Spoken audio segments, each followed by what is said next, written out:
Good morning. Happy Monday. Hope you're having a wonderful weekend and everything went well for you.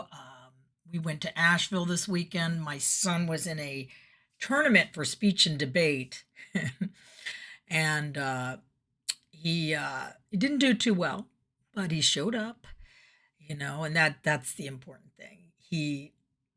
Honestly, I was surprised last year when, at the beginning of the year, he told me, "Hey, mom, I'm joining speech and debate." I'm like, "You're joining speech and debate?" Because if you know my son, he's very soft spoken, uh, doesn't like to rock the boat, doesn't like to stir things up, and just very kind of don't cause any problems. I'm just going to stay in my lane, do what I need to do, and be nice to everyone. And he talks very, very low and he's got a very monotone voice. Unlike his mother, who doesn't quite always stay in her lane and can be a little loud and boisterous at times. He's a totally different kid than me. I don't know where he came from, but I'm so grateful that he is who he is because I wouldn't change a thing about him. But he told me he did it because he joined speech and debate because he wanted to number one, he knew he needed a club to check that box for when he went to apply to colleges. And so he thought, oh, speech and debate sounds good. I'll do that. But he also knew it was a skill set that he needed to work on. He understood this about himself, that he was very soft spoken and he needed to work on challenging himself. And this could be very beneficial to him to grow. So I applaud him for that. Um, Now, that doesn't necessarily mean he's going to place when he goes to these events and these speech and debate tournaments. He uh he didn't, and it takes a little chink in your armor every time you kind of put yourself out there, and then you don't get the results. Because there were a few he knew he lost, and there was one he said he really felt he should have won, and for whatever reason they lost it, and he doesn't know why, and the person didn't put why. I'm like, okay, well, what are you gonna do, And sometimes it really is just a matter of, what was your purpose for going here? Was it to get the trophy? What was your motive? Did you want to get the trophy? We all want to get the trophy. Everybody wants the trophy, but everybody's not going to get the trophy unless it's a participation trophy. You get a trophy for just showing up and participating, and that just kind of helps all the moms feel like they got their money's worth when they put their kids in whatever program at the Y they put them in at. Here's your participation trophy, so they have something to walk away with. But no, when you get older, it's reality sets in. You got to earn the trophy. And what is your purpose? What was his purpose for joining speech and debate in the first place? To grow as a speaker, to challenge himself, and to check mark a box that he went to college on. Was he passionate about it? No, but he did it. And so that I think is the message I'm thinking about today is, what's your purpose for doing things? What's your motive for doing something? If it's just to check mark a box, rethink it. Rethink it. It might not be necessarily the right thing, and you're kind of setting yourself up to not do as well as others. But if your purpose is to grow as a person, grow as a skill set that you need to develop and you lack, then go for it. I'm getting ready. I go to my Toastmasters meeting today. I'm going to be going to Toastmasters, where literally people show up there because they're scared to death to speak.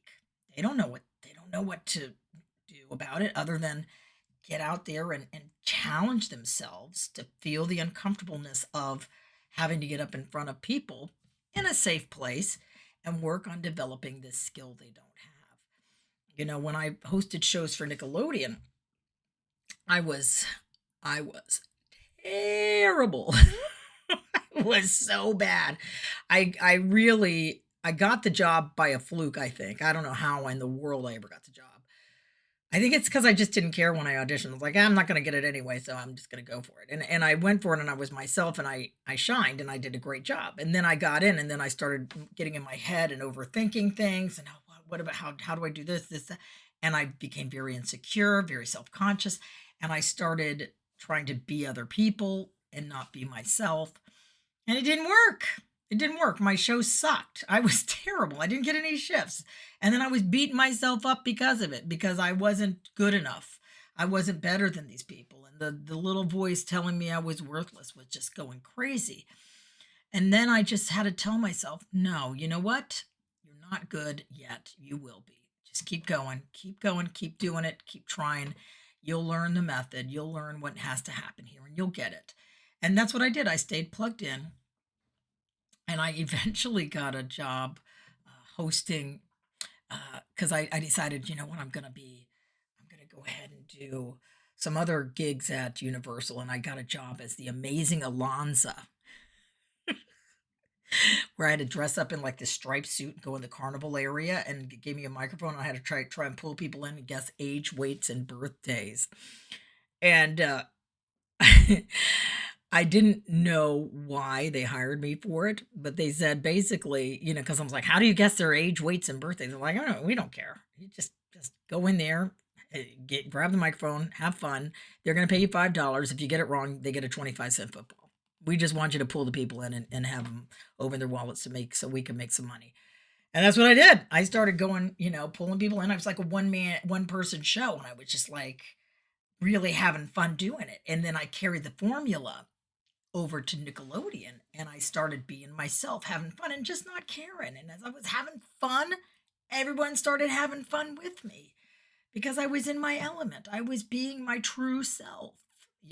And so that was the key. That's when I broke through and actually I became that became my career for like 17 years. I hosted shows for Nickelodeon and just built on that skill once I developed it. But in the beginning, everybody sucks. Everybody sucks. Well, not everyone. Some people are natural prodigies. They come out walking and singing and dancing, but not everybody. Everybody kind of has to work at it and develop and hone those skills. And the only way you learn to do that is just by jumping in that arena and doing it, and feel if it's something you really want to do, then go for it. Know that you're going to suck at first, but that's okay. That's the only way you get better, by working that muscle and growing and growing. So where you can actually do something you want to do with that skill and develop that skill. So, not saying go join the speech and debate club if you just want to check mark the box, but if it is something you truly wanted to do, and if it was something he truly wanted to do, I would push him on it a little more, but I don't think he really cares about it. He's much more interested in the architect club. So he's kind of found his passion there. So we'll kind of grow with that and go with that.